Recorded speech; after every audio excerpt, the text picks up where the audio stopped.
कितना सुंदर दिख रहे।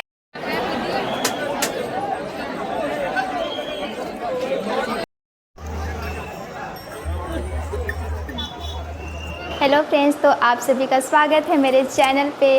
तो जैसे कि मैं बताई थी कि हम लोग देवघर जाने वाले हैं, मेरी फैमिली आने वाली थी, तो मेरी फैमिली यहाँ पे पहुँच गई है। देखिए मेरा छोटा सा भतीजा है और उधर मेरे ज्येष्ठ हैं और ये मेरे देवर जी हैं। तो फिर यहाँ पे और सब देवर कोई जी की डिनर कर वाइफ है। रहे हैं और डिनर करने के बाद ही हम लोग यहाँ से निकलेंगे।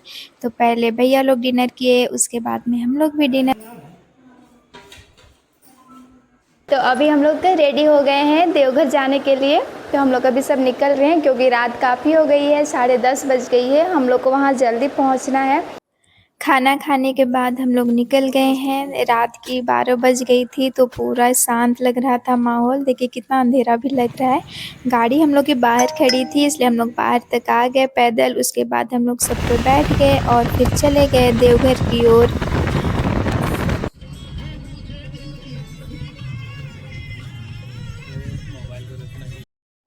तो फिर हम लोग सुबह 7:30 बजे करीब सुल्तानगंज पहुंच गए थे। और देखिए कैसे कांवरिया लोग पैदल यात्रा कर रहे हैं।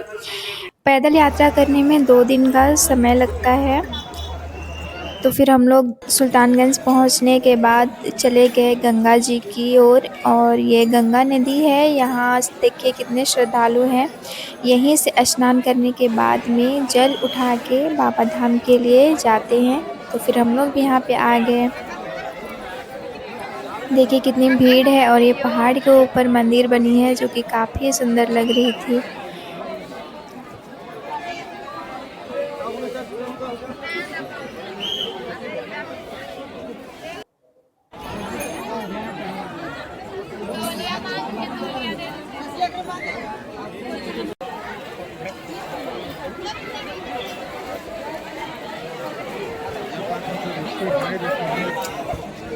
हेमन करबन सकले में पल्ली गंगा नदी में स्नान करने के बाद जल लेके हम बाबा धाम की ओर चले गए। और काफ़ी ज़ोरों से बारिश भी हो रही थी उस टाइम पे, लेकिन भी कितने श्रद्धालु लोग पैदल ही जाते हैं। तो देखिए सब कोई जल ढालने के लिए पैदल यात्री लोग भी पहुंच गए थे। और फिर हम लोग भी साथ में चले गए। 8 किलोमीटर हम लोग पैदल चले थे, क्योंकि मंदिर के बहुत पीछे ही गाड़ी रुक जाती है।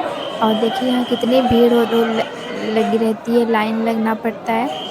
मंदिर सामने ही रहता है, लेकिन भीड़ के चलते आपको एक ही जगह पे राउंड राउंड घुमाया जाता है, ताकि हल्के हल्के भीड़ पे ही दर्शन हो जाए।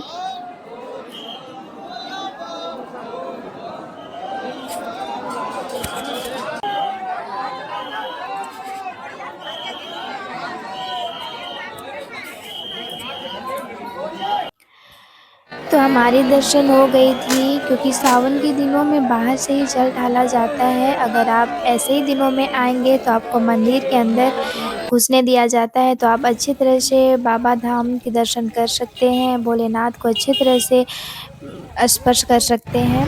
तो हमारी दर्शन हो जाने के बाद फिर हम लोग बासुकीनाथ धाम के लिए निकल गए। और यहाँ भी काफ़ी भीड़ रहती है, क्योंकि बाबा धाम में दर्शन करने के बाद सारे लोग बासुकीनाथ धाम आते हैं, क्योंकि बोला जाता है तभी जाके यात्रा संपूर्ण होती है। तो इसलिए यहाँ भी काफ़ी भीड़ रहती है। तो यहाँ हम लोग 2 घंटे की लंबी लाइन में लग के मंदिर पहुँच गए थे। देखिए कितनी लंबी लाइन है।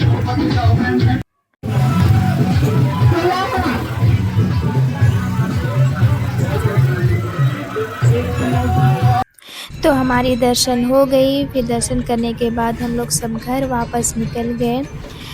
तो आप लोग भी जब भी मौका मिले तो झारखंड में स्थित एक ज्योतिर्लिंग बाबा वैद्यनाथ धाम में दर्शन करने ज़रूर आइएगा। और आज की वीडियो बस इतना ही।